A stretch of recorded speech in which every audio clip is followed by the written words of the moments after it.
Hello, I'm Emma Belsky. From 2021 to 2022, while I was a student at Mount St. Mary's University, I interviewed several professors about texts that they loved teaching and reading. I'm happy to share these recordings with you now as the Grade 8 podcast. Enjoy! Welcome back to the Grade 8 podcast. This is Emma Weinheimer, and I'm here with Dr. Josh Hochschild, and today we're going to be talking with Dr. Josh Brown from the Theology department at the Mount about the 4 books of Confucianism. Happy Friday to both of you. Happy Friday, Emma. Thanks. Yeah, happy Friday. Hey, it's fun. So Dr. Brown, can you tell us a little bit about yourself and your areas of expertise? Sure. So as you said, I'm teaching the Theology department here at Mount St. Mary's. Mm-hmm. So I'm originally from North Carolina. Went to Ohio for my doctorate at University of Dayton, ended up here in Maryland. So it's been a fun trip back to the East Coast. My 4th year here at the Mount. And my specialty is, it sounds pretentious when you say it, because no one knows what it is anymore, but Catholic systematic theology. But my special thing I bring to the table is incorporating Chinese philosophy into the fold for thinking about live Catholic theology. So I'm also a specialist in Chinese philosophies, as appropriate for our discussion today. Yes. Real quick, can you just explain Catholic systematic theology? Or yeah, sure. So Catholic systematic theology is just the attempt to kind of think about the doctrines of the church, right, and the truth of what the church proclaims in kind of philosophical ways, perhaps you could say, and also ways that tries to look at how they connect together. And so one of the traditional tasks of systematic theology is to incorporate insights from the philosophical tradition, like Neoplatonism or Aristotle's kind of things, into the Catholic articulation, explanation of what we believe, seeking the understanding of the faith. Mm-hmm. And so I just do that kind of thing with Chinese tradition serving as a resource rather than the Greek tradition. Wow. That's pretty cool. If I could just make a comment on that. I mean, some of our listeners might at first think that what was being described was something like comparative religion or world religions, which are legitimate ways of approaching things. But it was notable that you used the word truth in describing your understanding of your role as a Catholic theologian. And so when you're looking at Chinese philosophy, you're not just saying, okay, what were the opinions of these people versus what were the opinions of these people? But you're trying to learn from them about how they understood reality and how that can help shed light on the Catholic understanding reality. Yeah, definitely. I mean, the language I used when my dissertation was incorporation, which I think is the right metaphor. Like that being brought into the body of Christ is an ecclesial term of like conversion. And so, yeah, for me, there is a certain regard, of course, in understanding the traditions on their own terms, right, and their ideas. So there's a comparative element there, certainly. But ultimately, the goal for me, at least, is to bring these in as part of how Catholics can think about the world that God has made and our place within it, that kind of thing. Fantastic. Thank you. That's really cool. Like gleaning truth from different schools of thought and different ways of thinking. Yeah, definitely. I mean, so like Augustine calls it, the recovering the spoils of the Egyptians, right?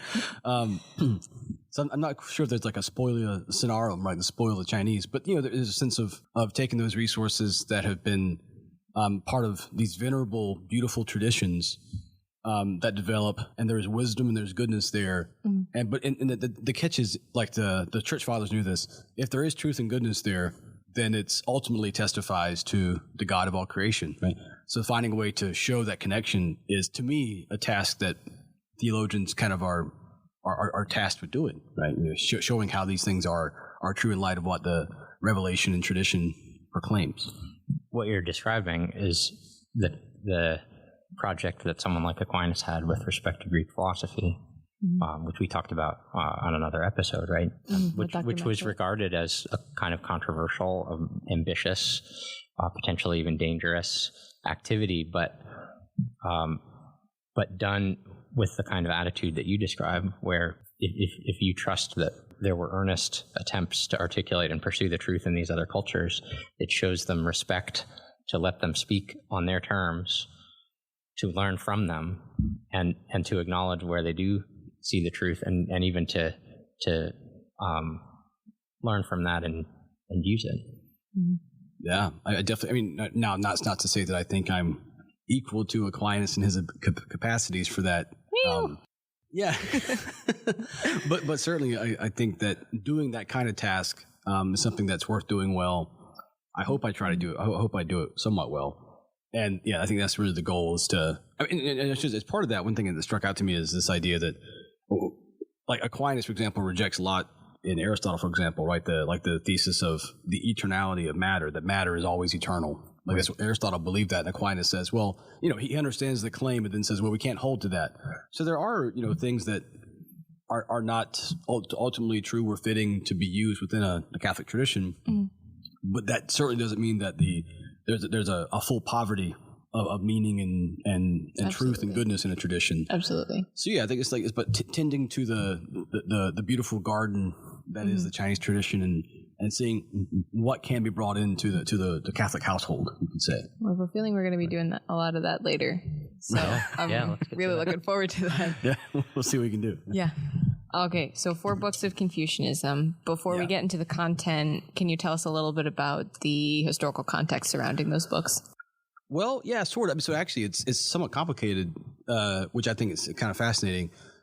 So in a certain respect, you think about the 4 books, you have on the one hand their own written context.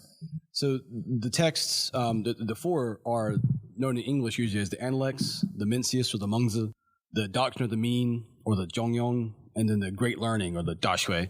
And these are all primarily from a period of Chinese history we call the Warring States period, which is between 475 to 221 BC, thereabouts.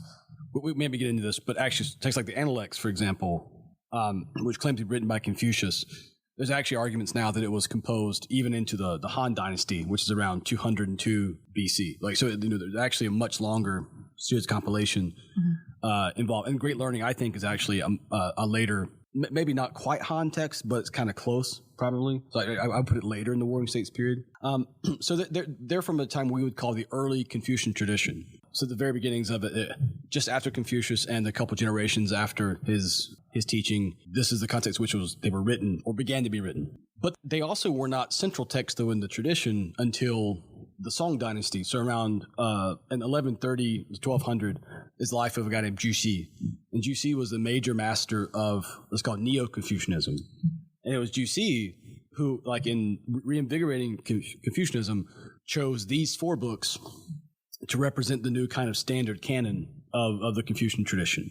So before that, they studied other earlier classical texts like the Book of Changes or the Yi Jing, or this like the Book of Poetry, the Shi Jing. And so the 4 books really, in a sense, they represent early Confucianism, but they also represent a new understanding of what Confucian tradition is in later Confucian tradition.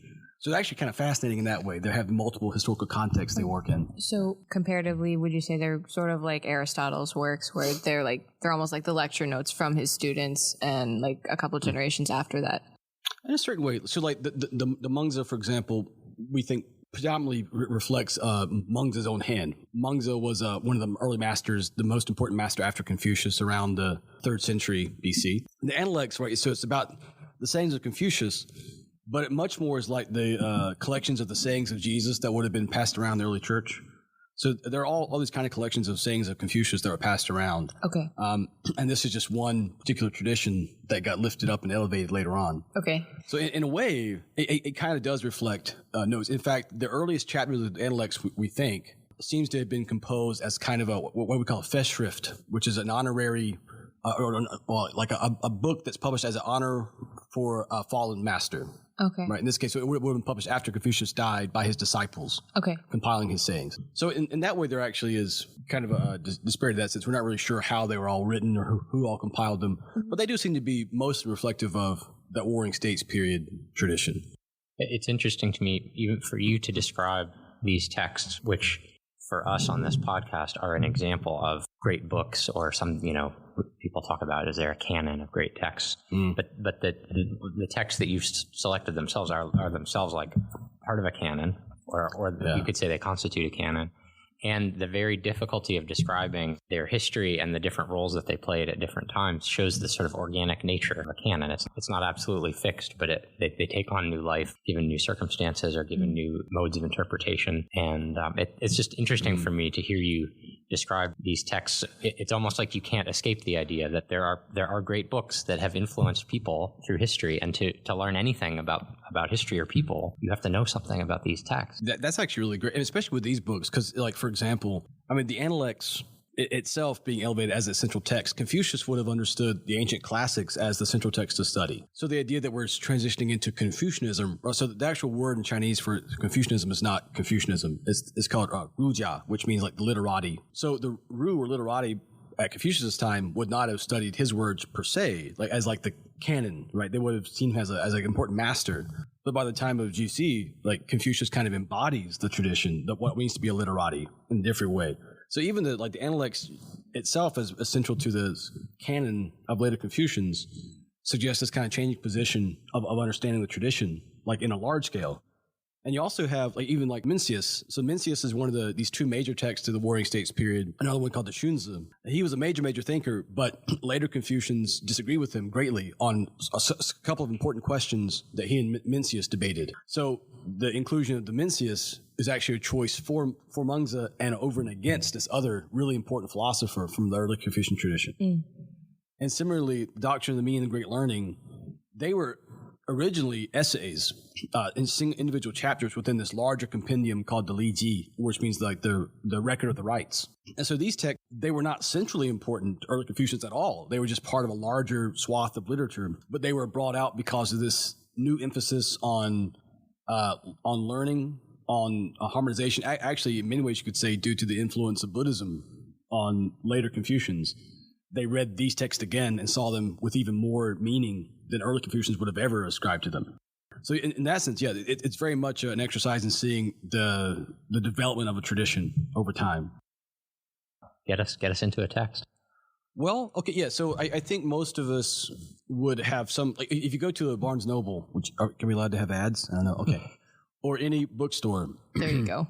If they exist anymore, you'll probably find the Analects most easily, which is interesting. I think it's actually a text that's, I think about the fortune cookie kind of, way people think about Chinese writing. Confucius says, blah, blah, blah. That actually comes largely out of the Analects, right? Because it's a collection of just sayings, most of them out of context, right? There's no actual thematic organization of it. Aphorisms, we might say. Yeah. Certainly. Now, there are longer kind of sustained dialogues and narratives within the book, but most of the part, they're aphorisms. So they kind of are supposed to represent at least the kind of spirit of how the master, that is Confucius, lived and thought. So some actually describe his personality, his humility about learning. Some, try to articulate the things that motivated him. They also articulate his own life of virtue. We also meet his inner circle of disciples, you could say, and the learning he passes on to them, their foibles and their successes. And of course, there are some just fundamental kind of teachings you run into that animate the Confucian tradition. So it's a lot of stuff packed into it, but it's really hard actually to just pick it up and read it through and go, oh yeah, there it is, right? Is there an underlying question? Is it how should I live my life, or what is virtue, or what's the purpose of life, or what did Confucius say? I mean, maybe it's that. Yeah. No, I mean, I think that's a great question, and to understand that, you have to get at the Warring States period itself. So Confucius lived on the shoulder of what you can call the spring and autumn period to the Warring States. And that's important because what's happening at the time, he lived in a time called the Zhou Dynasty, which is split up into two main parts. And the first part has these virtuous rulers that, according to people like Confucius, they had, because of their moral virtue, moral righteousness, had instituted a flourishing society that had brought on the best of antiquity in Chinese tradition. Back from time immemorial, right? They had brought on these virtuous practices and things and set it up.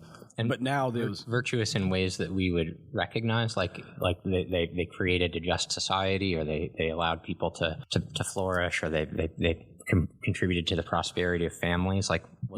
Definitely those kind of things. Yeah. So the prosperity of families, the prosperity of what the term that the Chinese used for the empire was all under heaven. So that they would rectify the religious practices of the people, right? Lead them into right moral behavior.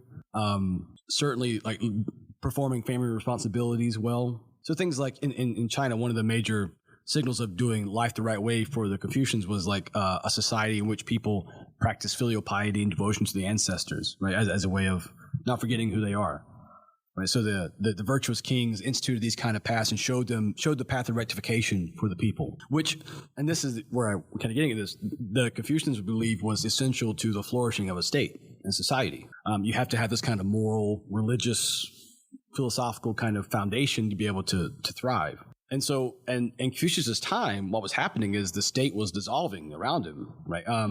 You had the individual, the Zhou was like a confederation of states. But the central power of the emperor was like waning and had no real authority. The leaders of smaller states warring over each other, taking advantage, exploiting people, especially the common people, the laxity of morality going on. So Confucius saw this as a great moral tragedy that was occurring, and as a consequence, everything was going to hell in a handbasket.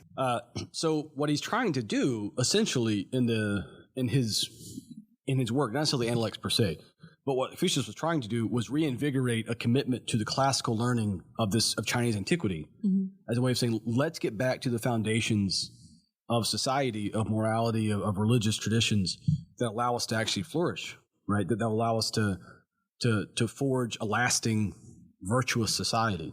And so the Analects, in a sense, is kind of distilling the various themes that go into that. So there are a lot of them that talk about the virtue of love of learning, and how Confucius extols people to go back and read the classics again and again and again. And there's also passages where he criticizes the ritual mismanagement of the rulers of the day and their neglect of the ritual tradition. Right. So it kind of again, it's one of those things that the text itself doesn't always present the context needed to appreciate what's going on. But once you understand the context, there's actually like a lot of really profound arguments and claims being made in the Analects. Right. It's a lot of wisdom packed in there that you have to kind of unpack. Okay. And then can you tell us about the Mencius and its context? Yeah. Or content? So the Analects is a collection of sayings from Confucius and some of his disciples. But like I said, it's not programmatic, not thematic kind of thing. The Mengzi or the Mencius is different in the sense that it seems to be written by the one man named Mengke or Mengzi. And it's actually 7 books written in 2 parts per book. And some of those are actually collections of sayings from Mengzi that are more aphorisms. But most of them consist in dialogues between Mengzi and various kind of rulers or philosophers of the time. Like hypothetical conversations? No, well, we think most of them were actually historical. Okay. Right. So there are, and some of the books are named based on the certain kings he would talk to. So both he and Confucius are similar in the sense of they were trying to be ministers and go live in a virtuous state. And one thing that Confucians hold is that if the ruler does not practice the Tao with the right moral pathway, then you, kind of like Jesus' words to disciples, you shake the dust off your feet and move on to the next town. So there's a certain itinerant ministry going on with Mengzi and Confucius. So he goes to all these various kind of states and gives advice to rulers and is largely ignored, right? But he has different kinds of advice, and so in book 1, for example, there's a lot of advice about what it means to be a virtuous king and to care for the people who, he makes this, I think book 1A7, this beautiful passage where he talks about the king who has people dying in the street for hunger, but his dogs are full and fat. And Mengzi points out the disparity in this, and do you wonder why you're having these moral problems and all these things befalling your society? But he also gets quite philosophical. So in book 2, Mengzi is having a discussion with the king where he lays out this kind of theory of emotions in our hearts that form the foundation of why we are inclined to virtue. He has the argument in book 6 where he talks with the philosopher named Gaozi about whether human beings are actually inclined to goodness or whether we're kind of morally neutral. You don't know if you're good or bad until that's kind of the matter of the debate. So it actually is quite wide-ranging in that way, but mostly dialogue format, mostly we think coming from Mengzi's own history and life. I asked you if they were hypothetical or historical because I'm starting to see a lot of patterns between these texts you're talking about and Platonic and Aristotelian dialogues, and then also conversations with Jesus in the Bible. Interesting, yeah.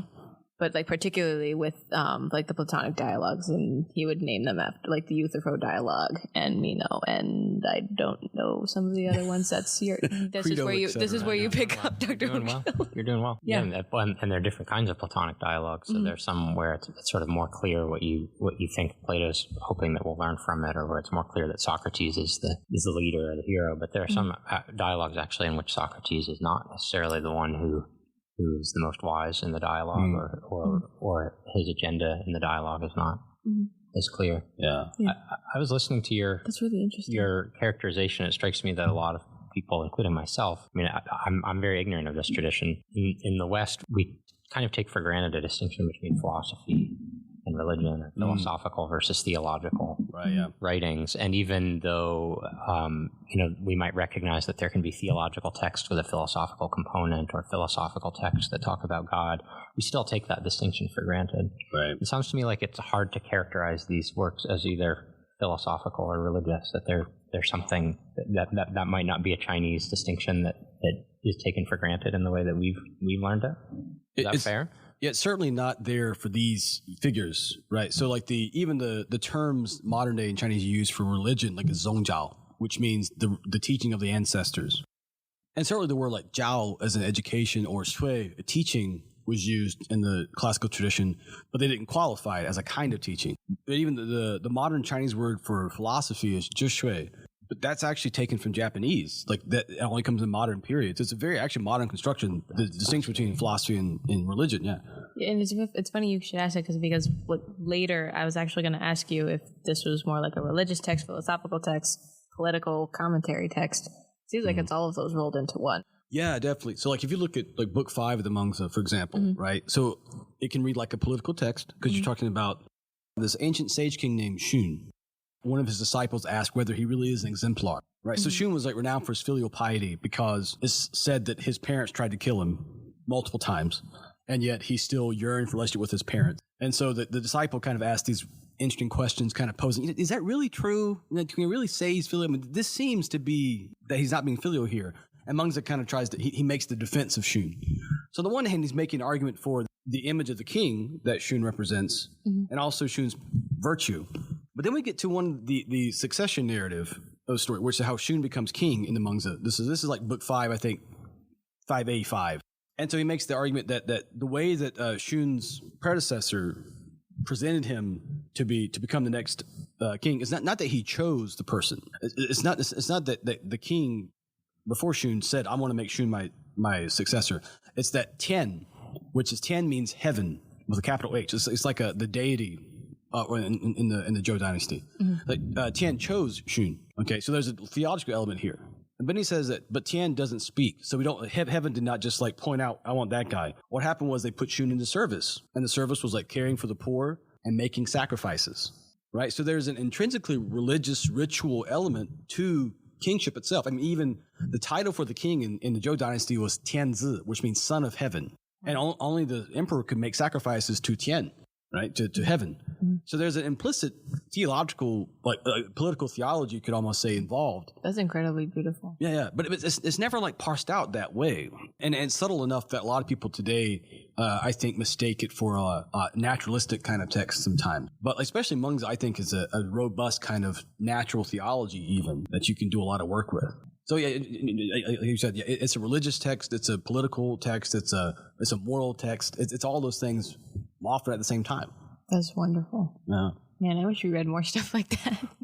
Well, do you ever assign passages from these texts to students? Do you have an opportunity to teach them? Occasionally. So I used to, when I teach ethics at the Mount, I will occasionally assign an abbreviated form of the Mengzi, the Mencius, since it does lay out a coherent kind of moral vision to kind of wrestle with. The problem with doing that is often, so there are a whole bunch of references to names and places that students will connect with. And so, it's hard. Like this thing, like reading Chinese text, like any other real different tradition from our own, requires the skills of language building, history. Like you have to know something about pre-Qin Chinese history to understand the Mengzi well. And I do find it a challenge to get students to understand and appreciate that. It's easier somewhat with like Plato because they at least have some kind of background, and they may not know it, but they know something about, classical Greek history and culture, even if it's very, very small breadcrumbs. We absolutely trust that they do. Yeah. Or at the very least, right, they're familiar enough with things like this, like Athens. They know what Athens as an idea represents, right? But to unpack something like the Hmongzi for them, it can be quite challenging, right? Yeah. So I always struggle with this, actually. How do you approach this in a way that's manageable without overwhelming, while at the same time really getting a sense of what's in the text? In the Hmongzi or in all four of the texts that we're talking about? Because I know I studied a little bit of the Analects in my Origins of the West class, but I did not know that there were 3 other texts to go with that. I'd say kind of for all, in a sense. I think the Analects strikes us as accessible because the aphoristic format that Saint Confucius said these kind of things. Okay. And to some extent it is, but even then, you're talking about, especially for a text that sometimes you have a saying that's about 8 characters long in Chinese, and it's sort of very economical, and there's different meanings the characters can have. So unpacking even those kind of meanings, it takes a bit of patience and time to really show people what's going on with it. And a fear I often have of using the Analects, for example, is that because English translations, I think there's a tendency to read it as like fortune cookie philosophy and to not take it as seriously as the text really deserves. So there's a challenge to showing people, there is a kind of, I think, a cultural prejudice against Chinese philosophical texts as being not as sophisticated as the Western tradition, Western texts. I don't know. Based on my West Civ class, there were definitely some very uncomfortable looks across the room at each other when we were talking about the great man does this and the small man does this, and we were doing a very serious self-examination. Oh, like the Junes and the Shaoren. Oh, yeah. It shows like the mean or the small man. Yeah, that's actually pretty fascinating stuff in the text, right? That was really cool. I hear what you're saying. However, there was definitely some very awkward quiet in the room as we were examining ourselves. Am I great or am I small? Your comment suggests that maybe a part of the role of the texts, and obviously, we're reading it in translation and out of context and without the historical tools, but that something about the tone of the text is very personal and almost like an examination, a kind of self-examination, or I hate to use this word because I never know how people are going to hear it, but something therapeutic about it in the classical sense of it's meant to be healing. I think so. The Confucian word they love to use in the tradition is xiuxian, which means self-cultivation. So literally, and xiu as cultivation is like in the garden. In fact, Hmongzi himself uses that language of tending to our moral capacities and having to grow them properly. So they certainly would see this idea of learning and reading texts and revisiting it again and again and again as a form of working on oneself, right? Cultivating oneself into becoming. So the word, the great person, is actually the junzi, or the son of nobility. Yeah, I could have gotten the terminology wrong. No. I think that's how they usually translate it. But it's fascinating that the term, the mean or small person, literally comes from the word xiaoren, which means a small man, right? And it's fascinating to think of, in Confucianism, in these books at least, the idea that the person who thinks, I don't need to read anything, other books, I'm fine as I am. That's a small man. Yeah, that person is small, right? It's almost like the thing of where, in the Christian scriptures, right? The theme of Mary, right? The humble are made great. Right. It's by humbling ourselves to the traditions and to the wisdom of the ancients, become sons. We become daughters of something. Wow. Rather than just ourselves. And when we're just ourselves, we're these small, mean, petty things. That's a beautiful articulation. Really beautiful. Wow. Even, especially in light of your podcast, Emma, that we're trying to help people expand themselves and become children of the greater tradition. It's a beautiful image. That's beautiful. Yeah. Or I'm going to say, to tie into this, one thing you could articulate it or argue is that so Confucianism takes up a role ethics, right? So in a way, it's about finding our place within various kind of social roles that we inhabit. So there are different relationships we should play into, but I think that the idea that we have to understand ourselves in relationships to other goods that are around us. So if we don't understand ourselves within a tradition, we've misunderstood who we are. Right? If we don't understand ourselves as sons and daughters that bear responsibilities and obligations and need to care for our parents, for example, right? We not only misunderstand or not only fail in like a sense of moral sense, we also fail in a personal knowledge sense. So yeah, to that effect, right? We actually through finding our roles in our families and our societies, we actually find ourselves. Do you have real nitty-gritty practical advice for us, for our listeners, about where to start if their interest is piqued and they want to pick up one of these texts? I mean, even we still like have two more that we need to get to, but a preferred translation or a strategy of reading or interesting, yeah. I mean, so one of the scholars I love most is Brian W. Van Norden. So I should just go starting with him because he has a very wonderful introduction to classical Chinese philosophy. Brian Van Norden from Hackett Press, Hackett Publishing. Oh yeah, that's it, right? Very There's all this stuff, yeah. But he makes the argument that we should read the Mencius first. I kind of find that quite convincing. He has a translation of the Mengzi with actual commentary notes from Hackett Publishing. Another one that's probably easier to find is D.C. Lau did a lot of these translations. He has one of the Mengzi and the Analects. So either of those would be good. I think start off with the translations come out of Hackett. So Edward Slingerland or Ted Slingerland did the Analects from Hackett Press, and Van Norden did the Mencius. So I would start with those. Okay, that's great. Yeah, and they're very economical books. And they have good like editorial introductions too. Because I sometimes warn my students, ignore what the editor said, just go straight to the text. But there are editors who are worth reading, obviously. These guys. So Slingerland and Van Norden. The cool thing about the Hackett publications, like editions they're doing, is they actually do all these classical texts with insight from traditional commentaries. So they occasionally add their own notes to clarify things, but also text from the actual commentarial tradition.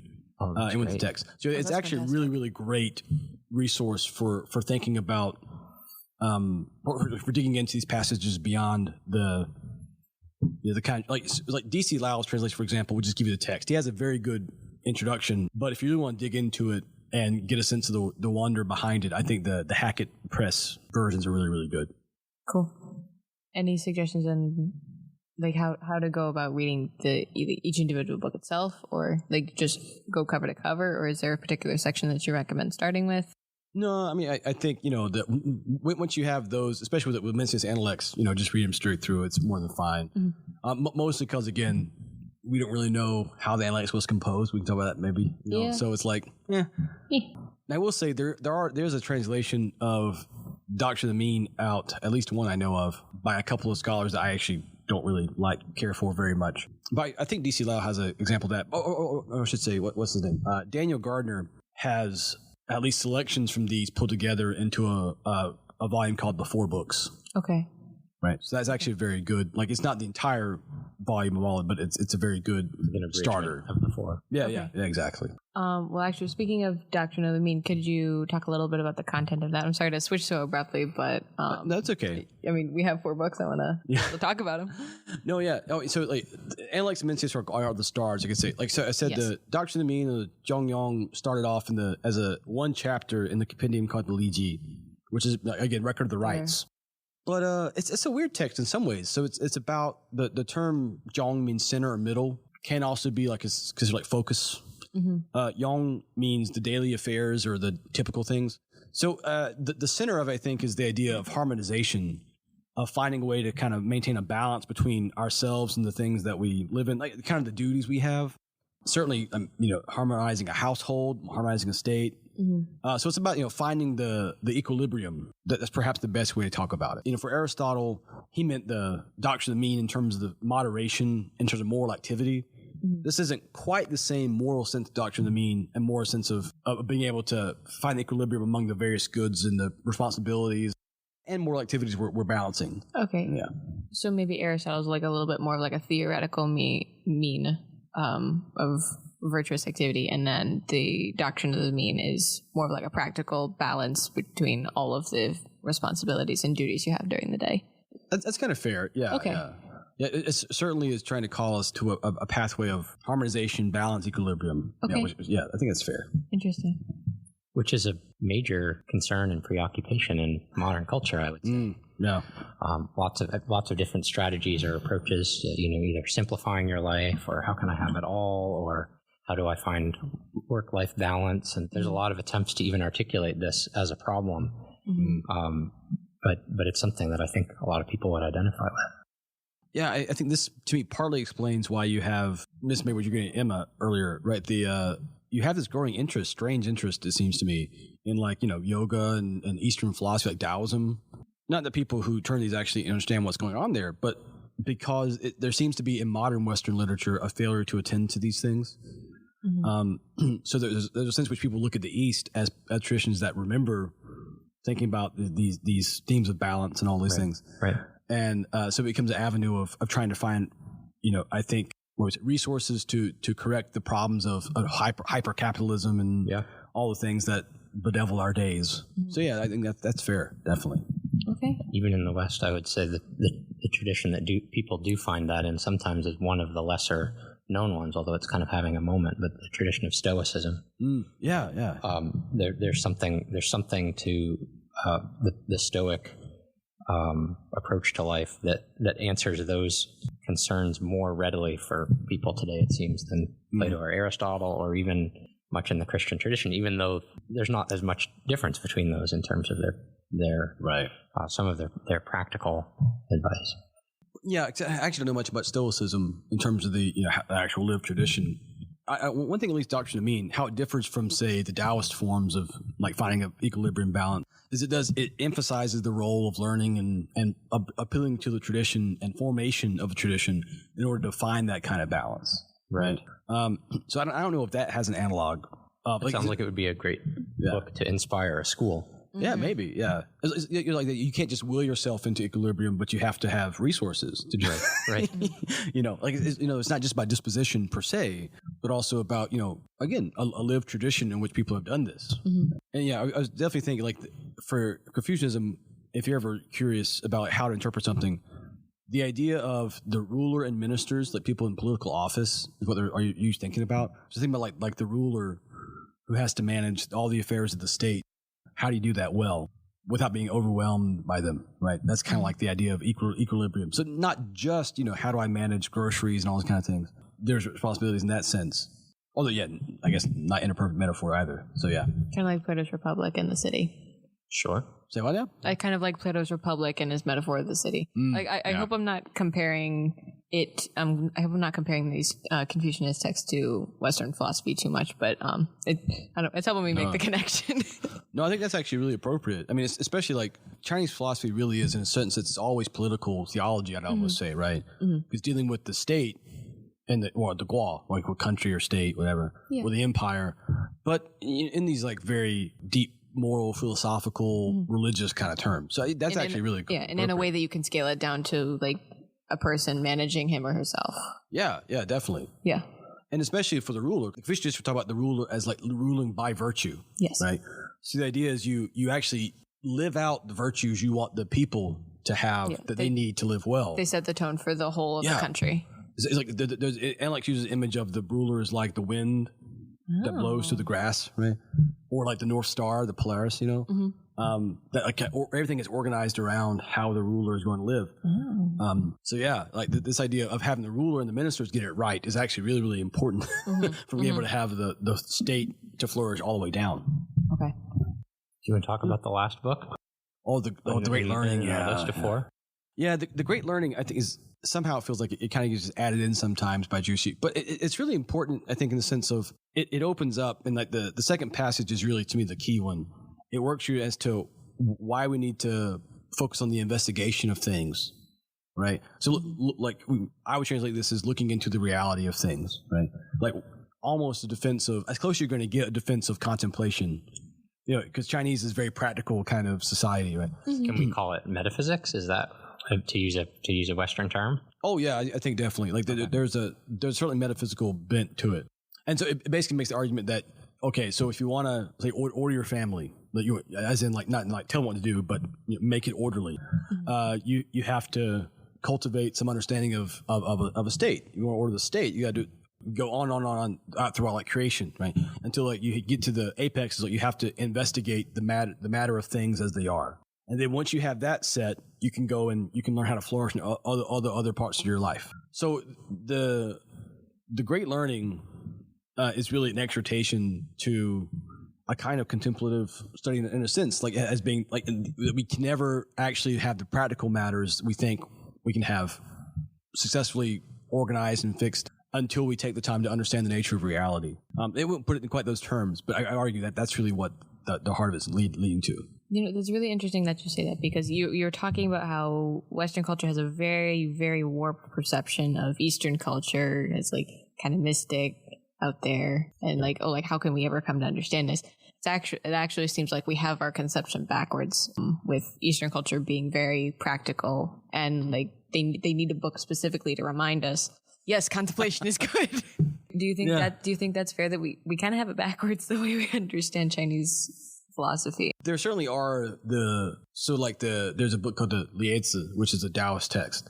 It talks about the man who rides the clouds, and he's like the Jedi from Star Wars. So he rides the clouds like a chariot, and he can jump from really, really tall cliffs and just kind of float down and never be injured, kind of thing. It's like kind of superhero kind of stuff. Yeah. And the argument is, this is what you get if you harmonize with the Tao, like you have this kind of like capacity to perfectly harmonize with like the wind so that you can ride it as a chariot. So you do have that kind of stuff there. I'd say one thing is we do tend to essentialize and say, well, Chinese thinking is like this.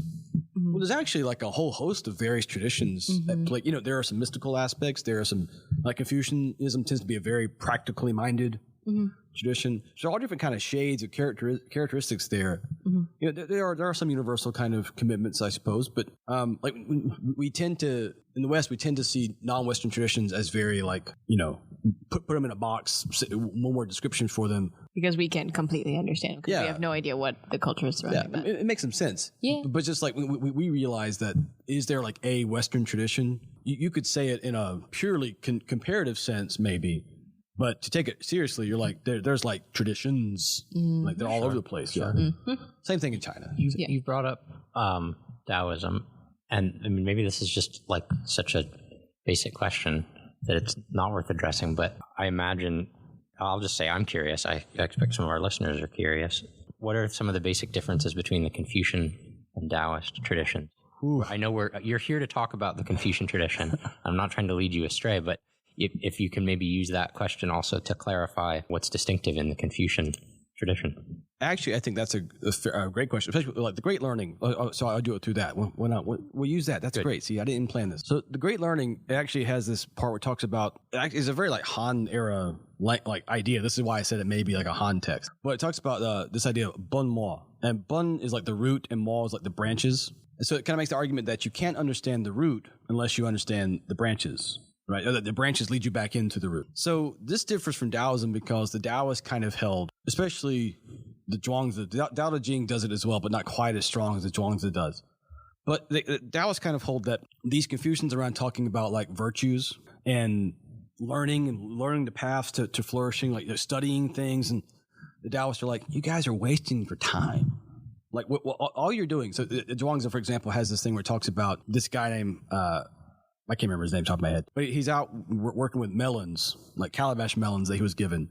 And he's trying to reform them into holding water, but he can't get it to cut right, and the melons are oddly shaped, so he just destroys the melons, right? Because he's frustrated. And Zhuangzi tells him, "You're kind of an idiot," right? It's like his point is that the guy's expectation that they be used as carrying water obscures his ability to understand what they really are and see their utilities, their usefulness. Similarly, he says this learning about virtues and the tradition, the ancient classics, it just occludes the reality of the Tao, of the principles of the universe that we are actually trying to get into. The Tao Te Ching, for example, will say that no, you don't need to tell rulers to become more virtuous. You need to tell them to empty themselves of virtue. You don't need to tell them to learn. Like you stop learning. That's learning is the problem, because it makes us think we know what we really don't know. Whereas to clarify, it's not saying that virtue is bad.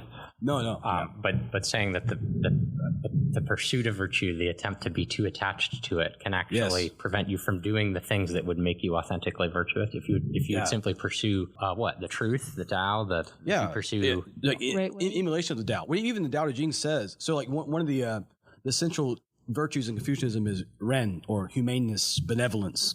And the Tao Te Ching argues that it's when we lose the Tao that Ren arises. So like it's only when unity with the Tao is lost that the possibility to articulate we need to become virtuous, we need to have benevolence is a possibility. So In other words, for them, the idea that I'm going to say, I want to be more virtuous and cultivate this virtue of having humaneness is itself indicative of the fact that you do not possess the Tao. You're not uniting with the Tao. Okay. If you would, you wouldn't have to talk about it. You would just express it like it sounds like the unschooling of Chinese philosophy. Yeah. Right? No, you need a different school. You need to not school and let the learning develop organically. Yeah. No, I think that's true. And this is where so again, remember Confucianism, it means the literati, right? They were like, no, we need these texts are really important for us. We need classical learning. And one thing that distinguishes the Taoists, they're like, no, you don't. These texts, they could be helpful at the very, very beginning, but they really are getting in the way. We need to find a way to get beyond what these things are teaching us. So there's a kind of actual tension in there because they're writing texts about this. But, that seems to be the Taoist way, right? And there are other differences, but I think that's the one that's most relevant to our conversation. Mm-hmm. Do you find both of those influences reflected in different ways in the Christian tradition? Knowing that some of your scholarship involves bringing this tradition into conversation with Catholic theology, is Catholic theology more like Confucianism, more like Taoism, or do you see both elements at work in there? I guess it depends on the text. I was working recently, finishing up a book on Aquinas and the early Chinese masters. And in writing that book, I've realized that I think Aquinas, or Thomism at least, is much more amenable and suited to a Confucian perspective. In part because things like, Aquinas thinks the virtues are really helpful. Right?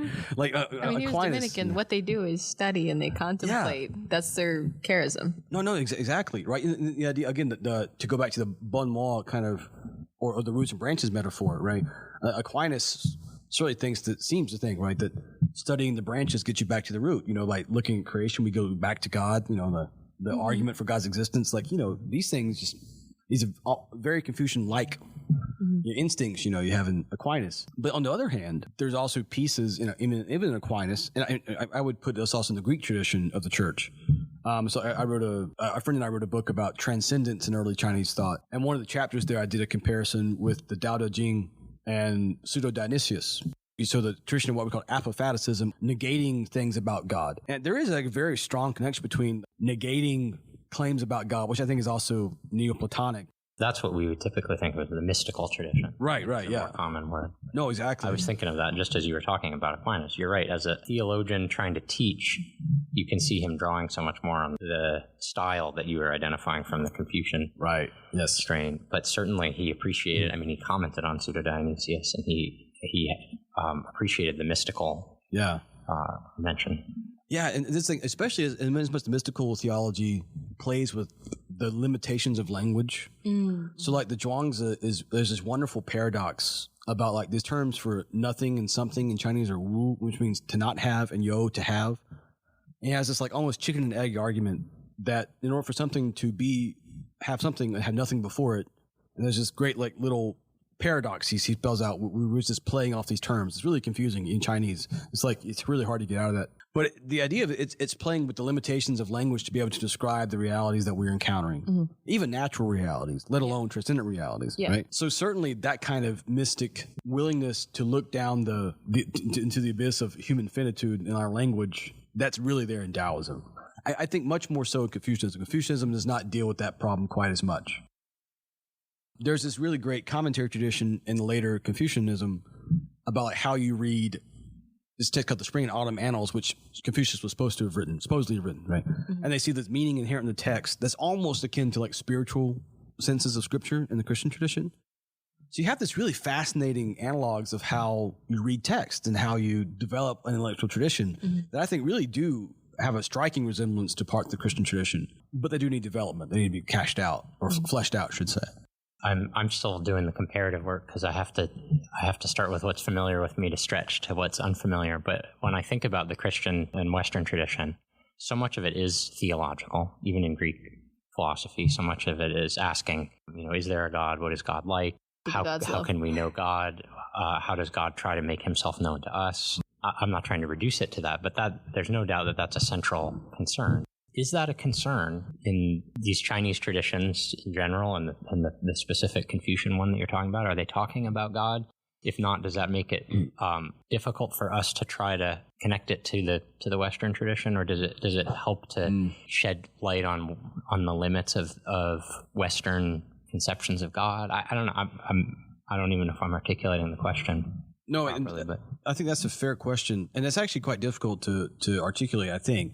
So I made the argument on paper before that Mengzi, for example, we talked about Tian or heaven. He actually means it in theological ways, but there's also shades in which people have interpreted as completely naturalistic, like not a transcendent entity, but just like nature itself. So my argument would be like, in Confucianism, at least, the idea of heaven as a deity is rather ambiguous in many cases.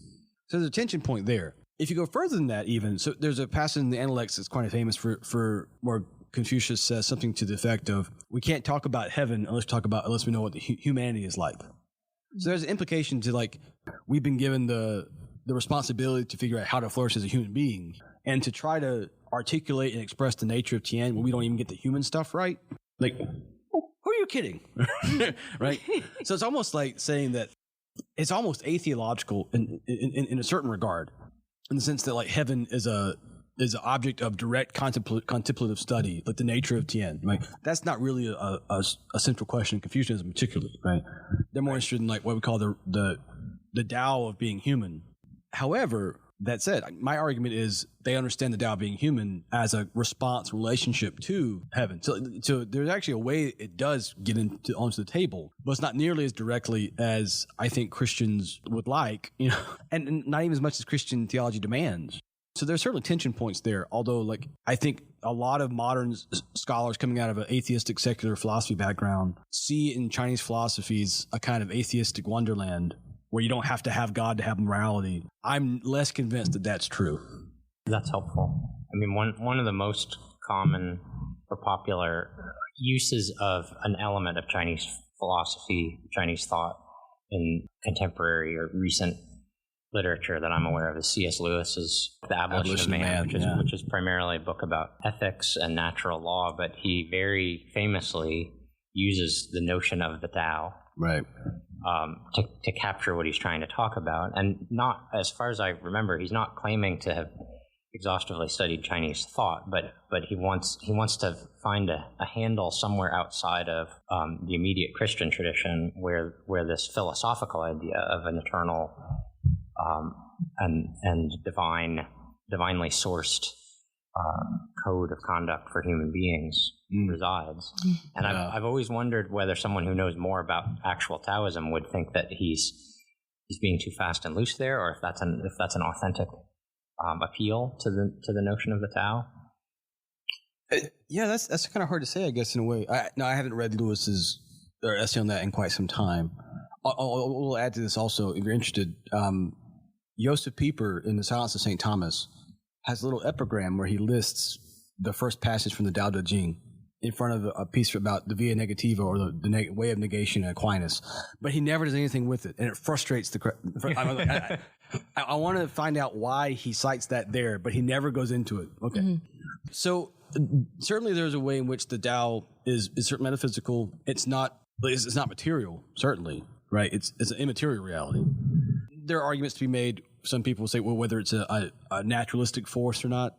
I've made some arguments about it. So there are some ways it's really not like God in the sense of as a cause of the all thing. It's much less transcendent in that way than what Christian says about God. But it does have these inescapable ways in which the Tao is beyond the grasp of the purely material. That is like removed from the world, the world of interworldly causes. That is above that. It is transcendent in many respects. Not all the same that we would expect from Christian, but is a transcendent source of these kind of things. So I actually think Lewis picks up on really interesting aspects of the theme. So to bring this into a comparison, there's a philosopher of Chinese thought who's also a Catholic philosopher named Vincent Shun, who was at Toronto. I think he passed away a few years ago. He wrote a wonderful essay trying to argue that the Tao and the Tao Te Ching functions very much like natural law in Aquinas. I think that was actually a good argument, right? So there is some ground for that kind of reading, I think, of seeing the Tao as having that kind of explanatory power. Wow. Well, this was a really, really enlightening podcast. Thank you so much for coming, Dr. Brown. Thank you for having me. It's a great conversation. Thank you so much. Thanks for your work. Thanks for having me.